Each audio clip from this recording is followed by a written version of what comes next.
If someone had told me this story a year ago, I would have just laughed. I would have said, "No, that doesn't happen." But it happened to me. And the worst part is, I agreed to listen to him.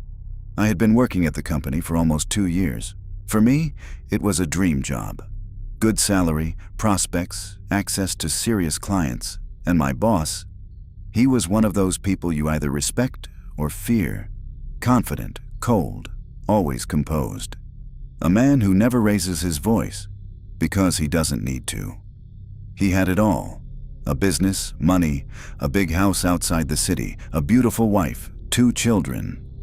From the outside, it looked like the perfect picture. I even sometimes thought, I wish I could have a life like that someday. And then I found out about the secretary. I wasn't looking for this information. I just stayed late at the office one evening. The lights were almost all off.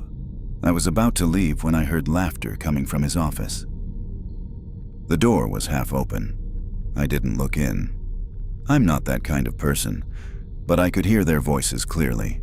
Him and her. Their secretary had been working for us for less than a year.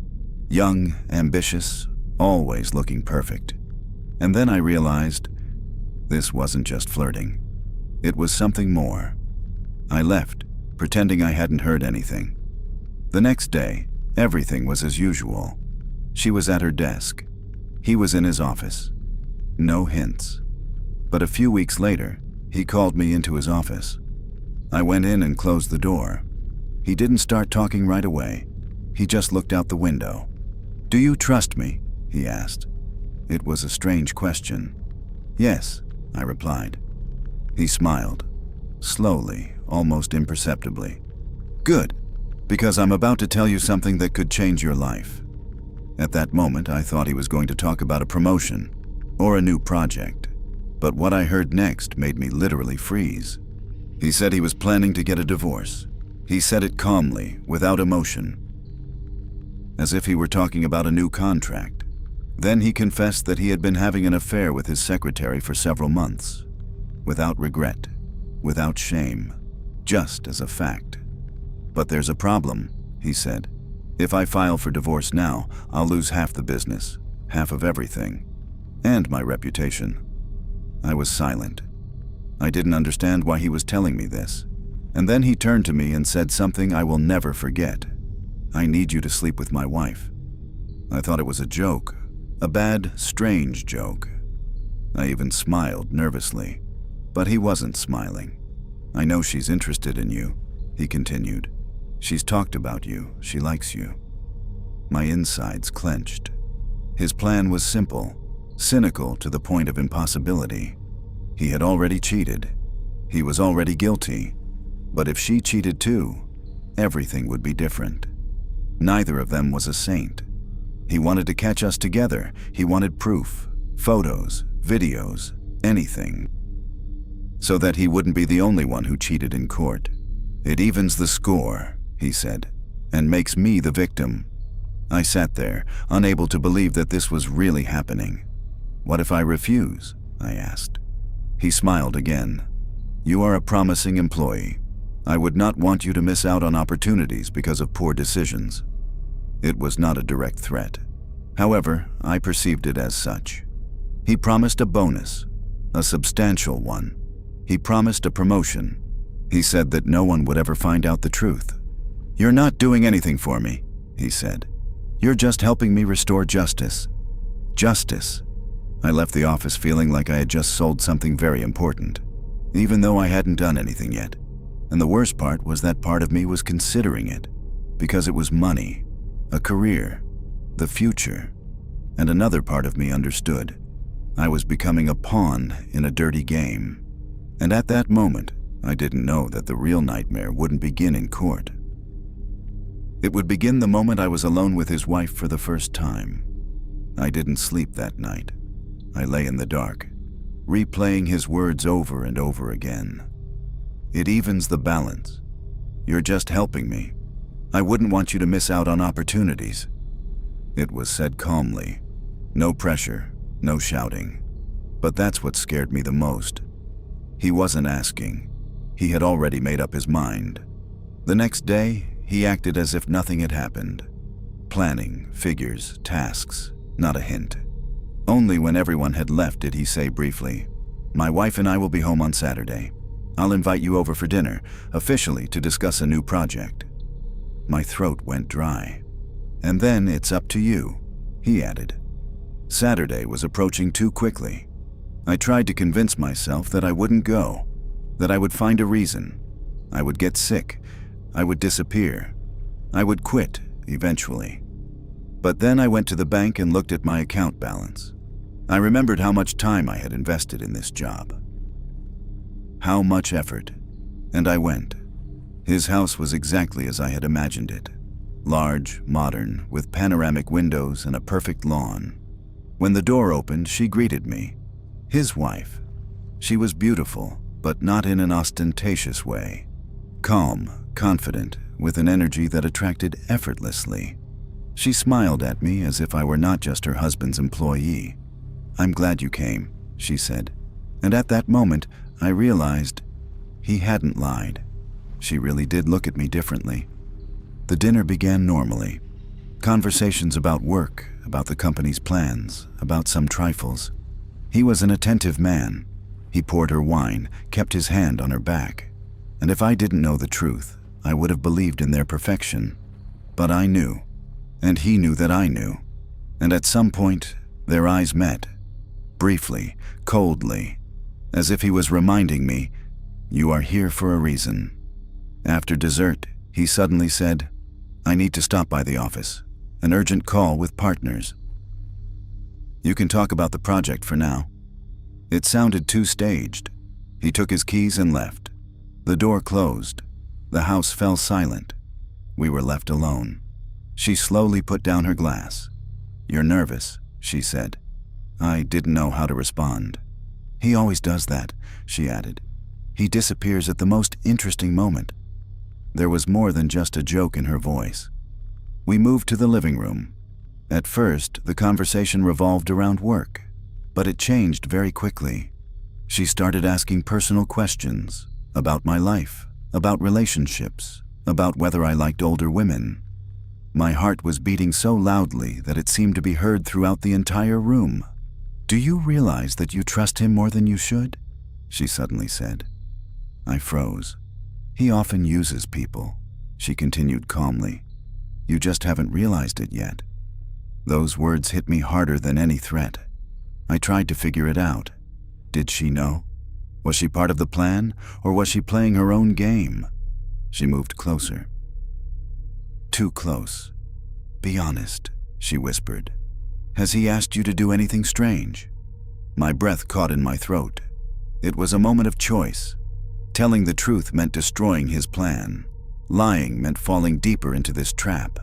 And that's when I heard the sound of a car in the driveway. He was back. Too soon. I realized it was a test, or the beginning of a performance, and I didn't know yet whether we had both just passed the test, or become part of something much more dangerous. The headlights slid across the living room ceiling. He didn't go to the office. He was just waiting. I could feel it in my bones. It wasn't an accident. It wasn't an urgent call. It was a setup. He wanted to see what would happen if he left us alone. She heard the car too, but her face didn't change. "You see," she said quietly, "I told you so." The door opened. He walked into the house as if nothing special was happening. "Sorry, I finished quickly," he said calmly. His gaze slid over me. Over her. Over the distance between us. I was standing too close. Too close. But nothing happened. No scandal, no scene. He just took a glass, poured himself some whiskey, and sat down opposite me. "So, did you discuss the project?" he asked. His eyes didn't smile. I understood. This was only the first step. He didn't expect immediate results. He was playing the long game. Nothing happened that evening. I went home feeling like I had been through some kind of strange interview. But instead of work, it was a test of my limits. On Monday, he called me into his office again. "You were nervous," he said. "It's a strange situation," I replied. He nodded. Did she ask you anything? I thought for a second. It was another test. No, I lied. He looked at me intently, for a long time, as if he was trying to read my mind. Okay, he said finally. Then let's continue. Continue. The word sounded like a sentence. He explained the new plan. This time, it was more specific. In a week, they would be hosting a charity reception. Lots of guests, wine, music, noise, the perfect environment for a mistake. She has to make the choice herself, he said. I can't force her, but I can create the conditions. What if she doesn't make that choice? I asked. He shrugged. Then I was wrong about her, but I don't think so. I began to understand that for him it wasn't just a divorce. It was a game, a demonstration of power, control. He didn't just want to catch her. He wanted to prove that he could control the situation, people, even betrayal. And I was part of that scenario. The week before the reception dragged on slowly. She wrote to me. Yes, she had found my number. The message was short. You realize he's up to something, right? I stared at the screen for a long time. She suspected something. Maybe she even knew more than I thought. I replied cautiously, I'm just doing my job. She wrote back almost immediately. Are you sure? That question haunted me for several days. The evening of the reception arrived. The house was full of people. Laughter, music, expensive suits, perfect smiles. He looked like a model husband. She looked like a happy wife. But something between them was broken, and I could see it.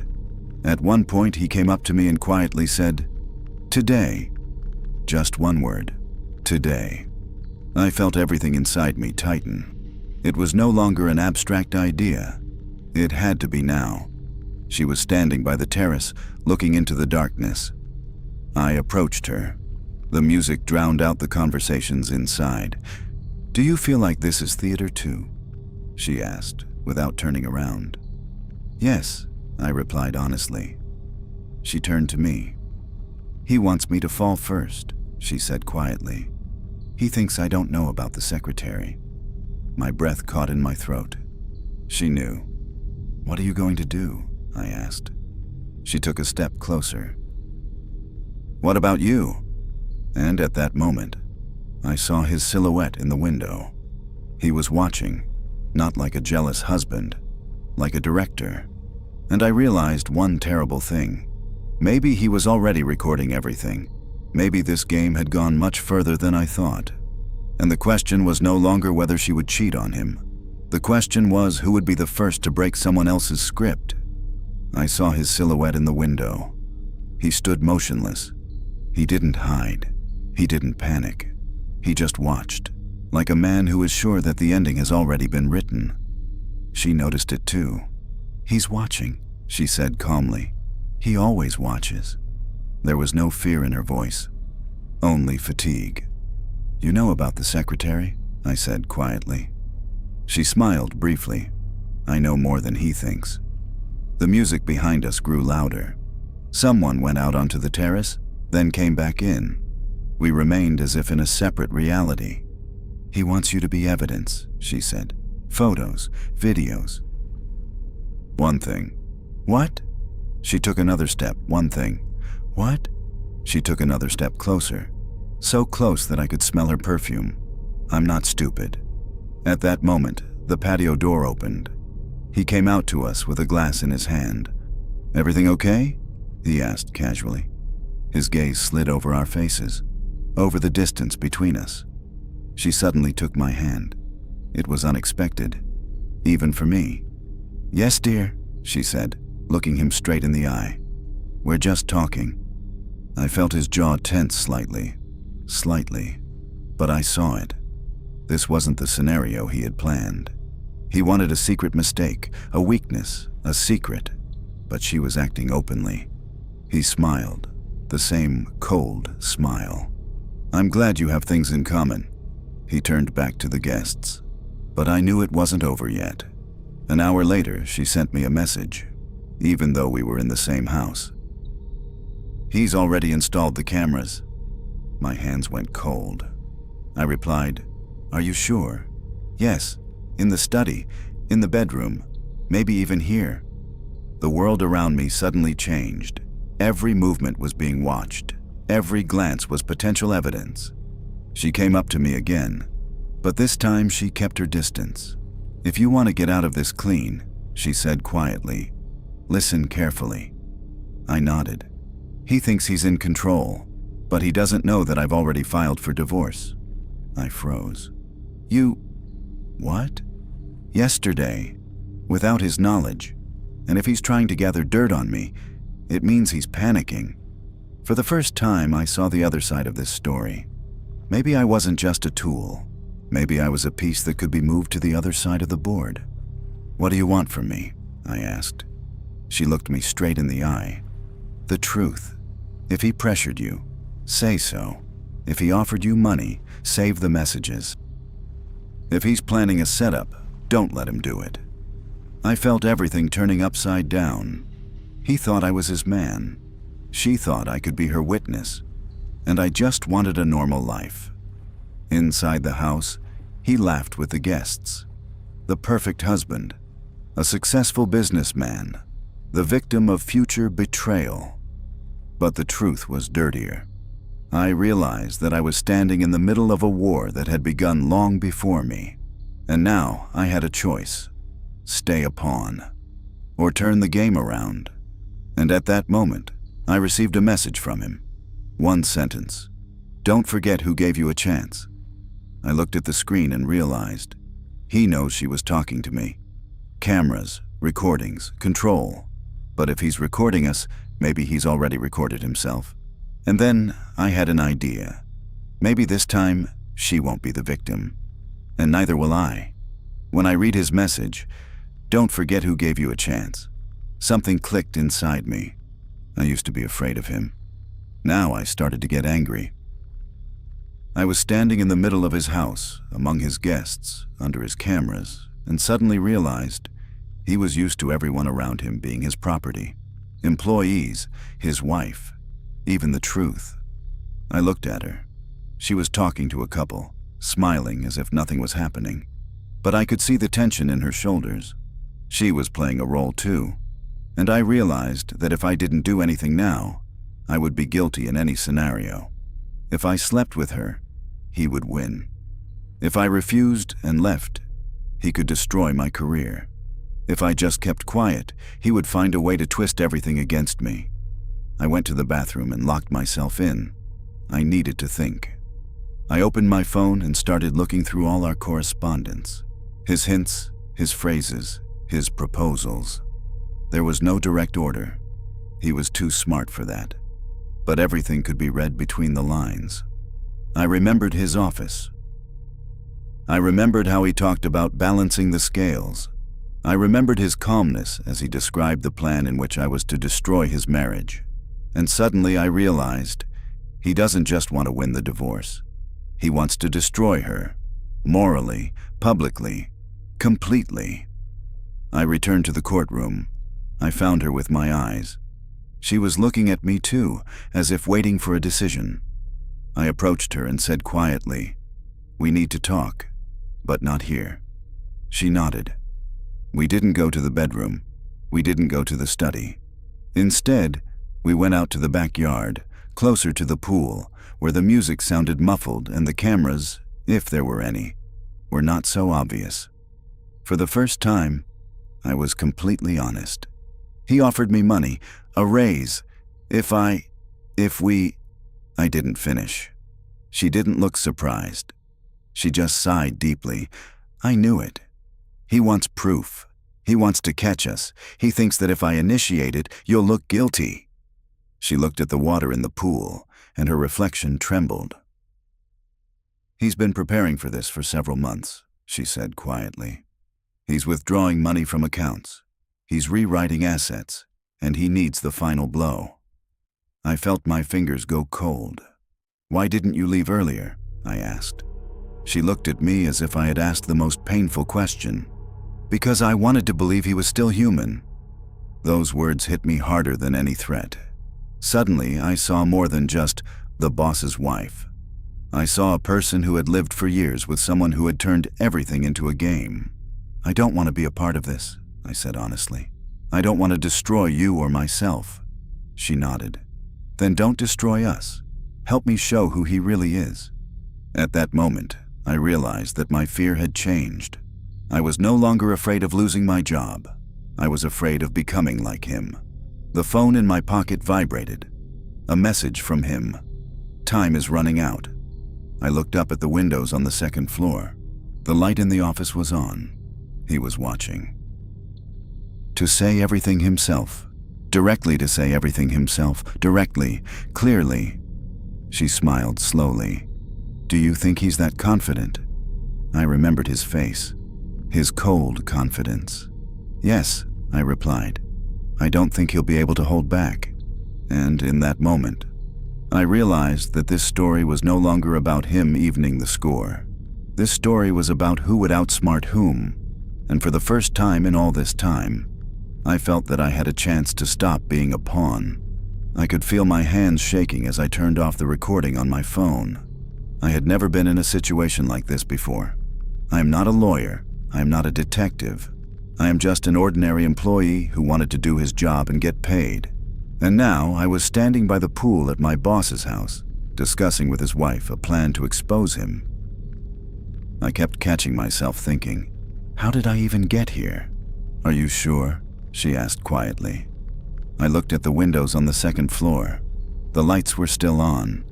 I could literally feel his gaze on me. "No," I said honestly. "I'm not sure of anything anymore. But I know for sure that I don't want to be his tool." I felt better when I said it.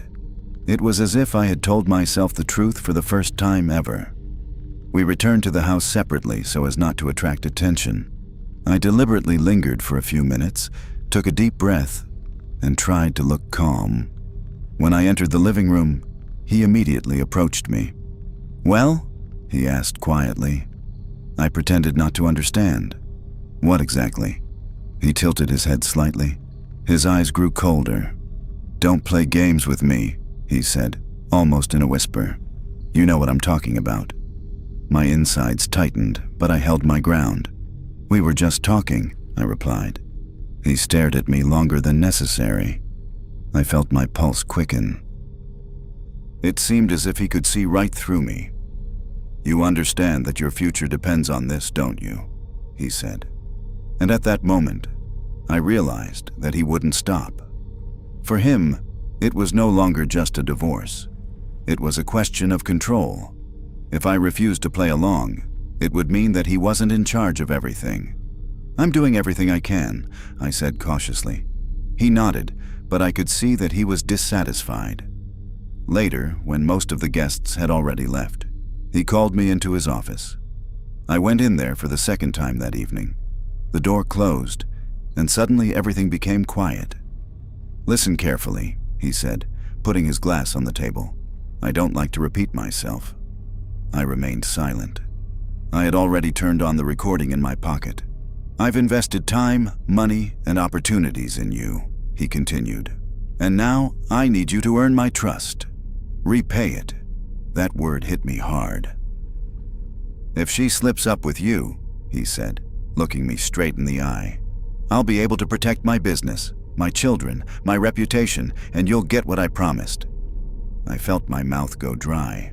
"And if not?" I asked. He smiled. "Then I may have to reconsider your role in the company." There it was, the real threat. No shouting, no aggression, just a statement of fact. At that moment, I realized I wasn't afraid of him anymore. I was scared, yes, but it was a different kind of fear. Not of him, but of who I might become if I agreed. "You've already betrayed her," I said suddenly. The words just came out. He froze. "Careful," he said quietly. "You want to make her guilty so you can look innocent," I continued, even though my heart was pounding. "But that doesn't make you right." His eyes turned dark, cold. "You're forgetting yourself," he said. I felt I had gone too far, but I couldn't stop now. "No," I replied. "I just don't want to be a part of this." Silence hung in the room. He looked at me as if he were assessing whether it was worth destroying me right then and there. And then he said the phrase that changed everything. "Do you think she trusts you? She's using you just like I am." I left the office feeling like I was caught between two fires. And for the first time ever, I asked myself, what if he's right? What if I'm just a pawn in a game where both of them want to win? And who should I believe? When I told him that I would not sleep with his wife, I felt a strange sense of relief. It was as if I had finally stopped carrying around a heavy burden that had been weighing me down for the past few weeks. But at the same time, I understood that this was only the beginning. His face didn't change right away. He stood in front of me and looked as if he was trying to decide what to do with me next. I saw cold calculation in his eyes, but now I didn't look away. I no longer wanted to be weak in front of him. "You're making a mistake," he said again. His voice was quiet, almost calm, but there was a hidden threat in it. I knew he wasn't used to anyone going against his plan. "I already told you," I replied. "It's my decision." He moved closer to the window and fell silent for a moment. I saw my reflection in the glass next to his silhouette. I looked tired, but at the same time, for the first time, I felt like I was standing tall. "Do you think she'll save you?" he asked, without looking at me. I realized he was talking about his wife. "I'm not waiting for anyone to save me," I replied. He smiled as if he had heard something naive. "You're still very young," he said. "You don't understand how this world works." His words didn't affect me as much as they used to. Maybe I was getting used to his condescending manner of speaking, or maybe I just stopped being afraid. I grabbed my bag, even though the workday wasn't over yet. "Am I quitting?" I asked myself out loud.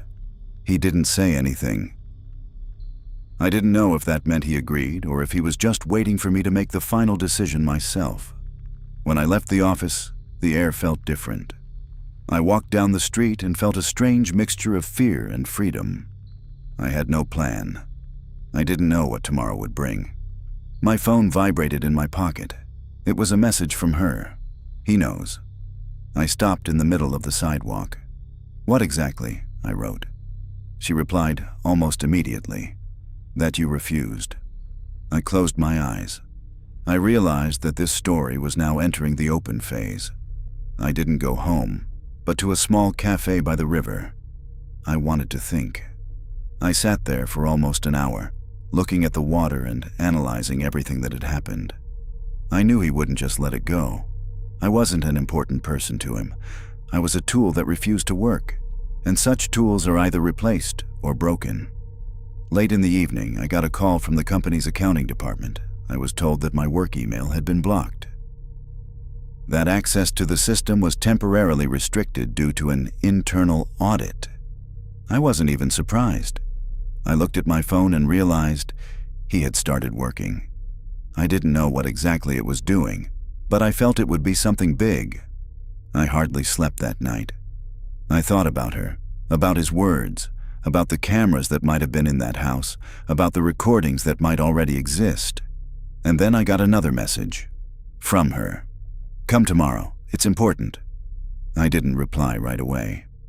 I sat in the dark for a long time, staring at the screen. I felt that the next meeting could change everything, and I didn't know yet that tomorrow I would learn the truth that would make this story irreversible. I arrived at her house in the morning. The door was open, even though I hadn't rung the bell. I went inside and immediately realized that something had happened. The atmosphere was different, tense, dangerously quiet. She was waiting for me in the living room. "He filed the papers," she said without preamble. I was silent. "And he used you." I felt a chill in my chest. She showed me a folder. It contained printed messages, our correspondence, fragments of conversations, and recordings of voice messages that I had sent, thinking they were safe. "There were cameras," she said, "but not for me." I looked at the folder and realized that he was indeed playing the long game. He wanted me to refuse. He wanted me to tell the truth. He wanted me to be the evidence. And now he planned to present it as a conspiracy between me and her. He's accusing you of conspiring against the company, she said. I closed my eyes. I realized he would win, if I did nothing. But I took out my phone. I showed her the recording of the conversation from his office, his words, his plan, his confession between the lines. She was silent for a long time. "That's enough for court," she said. I looked at her.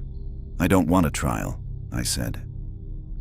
I pressed the button and sent the recording to her lawyer's open legal system. I did it publicly, because now the game had changed. I left the house and felt like I could breathe freely for the first time in a long time. A month later, the company was rocked by scandal. He lost his controlling stake. The divorce became public. His records and manipulations came to light. I quit my job. I moved to another city and started a new life. I never saw him or her again. But sometimes I think about one thing. There was no winner in this story. I just stopped being a pawn in a game I didn't want to play. And that was the only right decision I made. This story shows that fear and the desire for profit can make a person part of someone else's game. I hesitated for a long time between my career, money, and my own honor. But in the end, I realized that true freedom begins when you stop being a tool in someone else's manipulations and start living according to your own principles.